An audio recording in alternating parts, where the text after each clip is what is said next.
অ্যালিসের carrom বলটা ঠিকঠাক মতো বুঝতেই পারেননি পাকিস্তানি সেই ব্যাটার। একটু দেখা যাক। লেগ স্ট্যাম্পেরও বাইরে পড়েছিল বল, ক্লিন বোল্ড।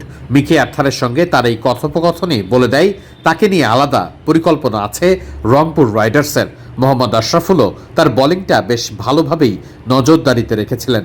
যখন তিনি নেটে অনুশীলন করছিলেন তখন পেছনে এভাবেই দাঁড়িয়েছিলেন মোহাম্মদ আশরাফুল।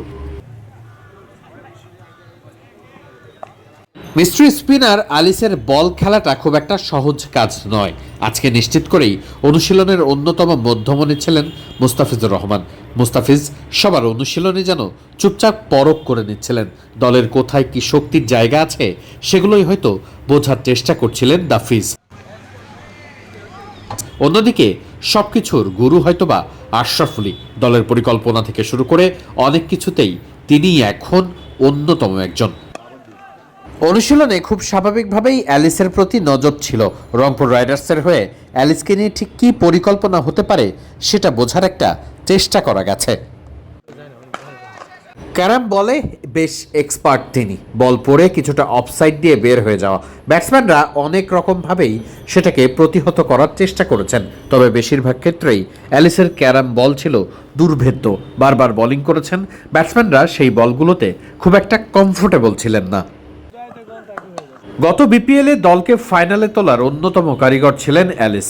বোলিংয়ের পাশাপাশি অ্যালিসের ব্যাটিংটাও বেশ ভালো। দারুণ মিস্ট্রি স্পিনার হিসেবে পরিচিত অ্যালিস এখন কিছুটা ওয়েস্ট ইন্ডিজ স্পিনার সুনীল নারায়ণের মতোই অ্যাকশনে বোলিং করে থাকেন।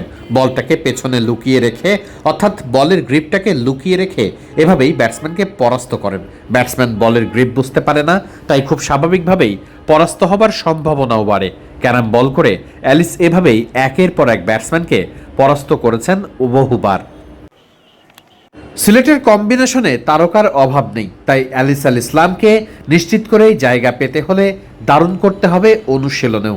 সেটির প্রতি নজর দিতে দেখা গিয়েছে বেশ ভালোভাবেই। অ্যালিসের বোলিং বেশ ভালো ছিল পুরোটার সময়। নিশ্চিত করেই একাদশে খেলার জন্য তিনি মুখিয়ে থাকবেন।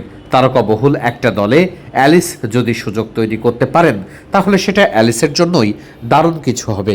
দারুণভাবেই গত বিপিএল সহ ঘরোয়া ক্রিকেট যেভাবে তিনি পারফর্ম করে গেছেন সেটির ধারাবাহিকতা ধরে রাখার জন্য বিপিএলের থেকে বড় কিছু তো আর হতেই পারে না।